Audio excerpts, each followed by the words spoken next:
പരശുരാമൻ മഴുകെറിഞ്ഞ് നേടിയ കേരളദേശം. ആര് നീ? എവിടെ നിന്നു വരുന്നു? ഞാൻ ചന്ദ്രനിൽ പോയിട്ട് തിരിച്ചു വരുന്ന വഴിയാണ്. നീ എങ്ങനെ ചന്ദ്രനിൽ എത്തി? ഞാൻ പരശുരാമൻ ഭക്തൻ. ദിവസവും അദ്ദേഹത്തിന് പൂജ ചെയ്യുന്നത് മാത്രമല്ല, എൻ്റെ മനസ്സ് നിറയെ അദ്ദേഹമാണ്. കഴിഞ്ഞ ആഴ്ചയിൽ എൻ്റെ മുന്നിൽ പ്രത്യക്ഷപ്പെട്ടു.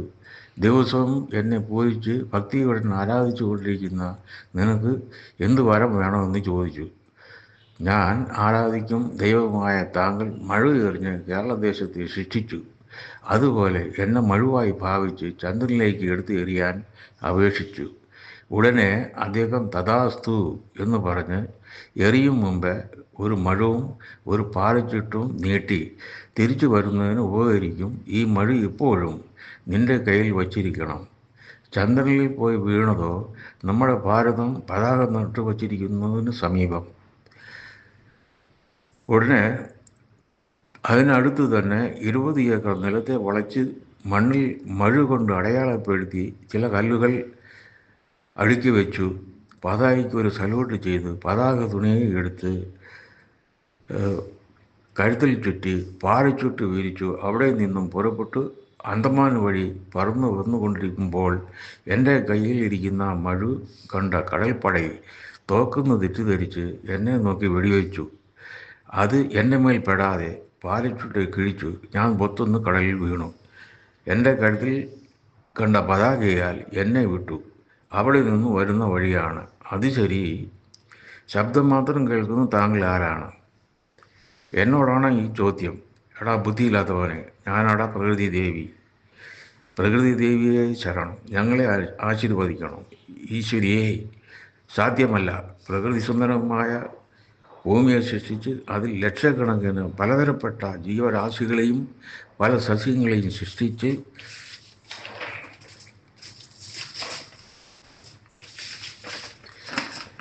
അതിനോടൊപ്പം മനുഷ്യനായി നിങ്ങളെയും സൃഷ്ടിച്ച് ആററിവും കൊടുത്ത് ഭൂമിയിൽ വിട്ടാൽ നിങ്ങളുടെ അഹങ്കാര പ്രവൃത്തിയാൽ ഞാൻ സൃഷ്ടിക്കപ്പെട്ട പല ജീവികളെയും സസ്യങ്ങളെയും കാണുന്നില്ല. അതുമാത്രമല്ല, എൻ്റെ അംശമായ പഞ്ചഭൂതങ്ങളായ മണ്ണെയും കാറ്റ്, വെള്ളം, ആകാശത്തെയും അശുദ്ധപ്പെടുത്തിക്കൊണ്ടിരിക്കുന്നു. നെരുപ്പോടടുക്കാൻ പറ്റാത്തതിനാൽ അത് തപ്പിച്ചിരിക്കുന്നു. മനുഷ്യർ നീച പ്രവികളെ, അടുത്ത തലമുറയ്ക്കുള്ളിൽ എല്ലാം എന്നാൽ അഴിക്കപ്പെട്ടുവിടും. ഞങ്ങൾക്ക് മാപ്പ് തരണം അന്നയെ. അടുത്ത തലമുറയും ജീവിക്കാൻ അനുവദിക്കണം. അങ്ങനെയെങ്കിൽ ഞാൻ പറയുന്നത് പോലെ ചെയ്യും. തുടർന്ന് ചില നിർദ്ദേശങ്ങൾ കൊടുത്തിട്ടുണ്ട്. അതുവഴി പ്രവർത്തിച്ചാൽ നല്ല വഴി ഉണ്ടാകും. നിശ്ചയം ചെയ്യാം. പ്രകൃതി ദേവിയെ ശരണം. ചെയ്യ വേണ്ടിയ ചില നിർദ്ദേശങ്ങൾ: ഭൂമിയിന്മേൽ ഉപയോഗശൂന്യമായി എറിയപ്പെടുന്ന കുപ്പകൾ, പ്ലാസ്റ്റിക്, റബ്ബർ, തെർമോഷീറ്റുകൾക്കും തോൽ വസ്തുക്കൾ, ഈ വിധത്തിലുള്ള കുപ്പകളെ എരിച്ച് അഴിക്കും വിധം എരിക്കുമ്പോൾ ഉണ്ടാകുന്ന പുകയോ മണമോ നാറ്റമോ വെളിയിൽ വരാതെ വിധത്തിൽ എരിക്കാൻ വേണ്ടിയുള്ള ഫർണസും ഇതിനോടൊപ്പം പ്രത്യേകതരം ഫിൽട്ടർ ഉപയോഗിച്ച് മേൽപ്പറഞ്ഞ കുപ്പകളെ നീക്കം ചെയ്യാൻ കഴിയും. കശാപ്പ് കടയിൽ നിന്നും വെളിയിൽ തള്ളുന്ന മാംസാവശിഷ്ടങ്ങൾ, ആസ്പത്രി അവശിഷ്ടങ്ങൾ, മെഡിക്കൽ കുപ്പകൾ മേൽ എഴുതിയിരിക്കുന്ന വിധത്തിൽ എരിച്ച് നീക്കം ചെയ്യാൻ കഴിയും. ഇതിനു വേണ്ടിയുള്ള ഫർണസും ഫിൽട്ടറും ഡിസൈൻ ചെയ്തിരിക്കുന്നു. ഡ്രെയിനേജ് വെള്ളം, ചാക്കട വെള്ളം, എല്ലാ വിധ അഴുക്ക് കലർന്ന വെള്ളവും ഫിൽട്ടർ ചെയ്യാനുള്ള ഡിസൈൻ ചെയ്തിരിക്കുന്നു. സെപ്റ്റിക് ടാങ്കുകളിൽ വെള്ളം തനിയായി ഫിൽട്ടർ വഴി കീഴെ പോവുകയും ഫിൽട്ടറിൽ തങ്ങുകയും ഫിൽട്ടർ ചേറിനാൽ നിറഞ്ഞാൽ തനിയെ ഫിൽട്ടറിനോട് എടുത്ത് ചേർ വളമാകോ എരിച്ചോ നീക്കം ചെയ്യാം.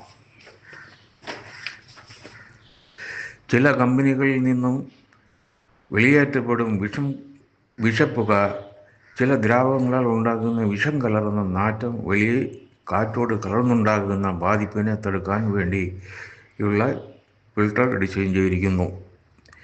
കൽക്കരിയിൽ കറണ്ട് ഉൽപ്പാദിപ്പിക്കും തെർമൽ പവർ സ്റ്റേഷനിൽ നിന്നും വെളിയിൽ തള്ളും ചാമ്പൽ പുക കാറ്റോട് കലർക്കാമലും സ്റ്റേഷനിൽ നിന്നും വെളിയേറ്റപ്പെടും ചാമ്പൽ കലർന്ന വെള്ളം തനിയായി പിരിച്ചെടുക്കാനും 2 വിധത്തിലുള്ള ഫിൽട്ടർ ഡിസൈൻ ചെയ്തിരിക്കുന്നു. വലിയ വാഹനങ്ങളിൽ എഞ്ചിനിൽ നിന്നും വെളിയെ വരും വിഷ കാർബണെ തടുക്കാൻ കഴിയുന്ന പ്രത്യേക തരത്തിലുള്ള ഡിസൈൻ ചെയ്തിരിക്കുന്നു. കൊതു ഉൽപ്പത്തി കുറയ്ക്കാൻ വേണ്ടിയുള്ള ഒരു ഉപായത്തെ ഡിസൈൻ ചെയ്തിട്ടുണ്ട്. ഈ പ്രകൃതി ശക്തിയെ മറന്ന് അതിന് എതിരായി പ്രവർത്തിച്ചാൽ എന്തു നടക്കുമെന്ന് ഒരു തനി മനുഷ്യനോ അല്ലെങ്കിൽ ഒരു കൂട്ടമോ ചിന്തിച്ചാലും അലക്ഷ്യമായി വിട്ടുകൊടുക്കുകയാണ് ചെയ്യുന്നത്. അതിസുന്ദരമായ പ്രകൃതി അനുഭവിച്ച് നമ്മുടെ കടമയെ ചെയ്ത് പ്രകൃതി ശക്തിയോട് പ്രകൃതിയായി പോയി ചേർന്നതല്ലേ നമ്മുടെ ലക്ഷ്യവും കടമയും. അതിനു വേണ്ടിയ കടമകൾ പലതും ഉണ്ടെങ്കിലും ചിലതെങ്കിലും ചെയ്ത് നമ്മുടെ അടുത്ത തലമുറയെ ജീവിക്കാൻ അനുവദിക്കുന്നതല്ലേ ശരി. ഭാരതം ലോകത്തിന് ഒരു വഴികാട്ടിയായി ഇരിക്കട്ടുമേ. ഈ വഴികാട്ടിയിൽ കൊടുത്തിരിക്കുന്ന എല്ലാ ഡിസൈനുകളോ തിരഞ്ഞെടുക്കപ്പെടും ഡിസൈനുകളോ ഗവൺമെൻറ് സൈഡിലിരുന്നോ തനിയാർ സൈഡിലിരുന്നോ ഇതിൻ്റെ പ്രവർത്തന വിവരങ്ങളോ അറിയാൻ ആഗ്രഹിച്ചാൽ വിവരിക്കാൻ തയ്യാറാണ്. പ്രകൃതി സുരക്ഷിതമായി കാക്കുന്നത് മാത്രമല്ല, പൊതു തൊഴിൽ പുരക്ഷയും മൂലം ലോകത്തിൽ പല ആയിരം പേർക്ക് തൊഴിൽ കിട്ടും. എന്നേക്കും നിരന്തരമാണ് തൊഴിൽ അധിപറുകളാൽ പ്രവൃത്തിയിൽ ഇറങ്ങാൻ കഴിയട്ടെ.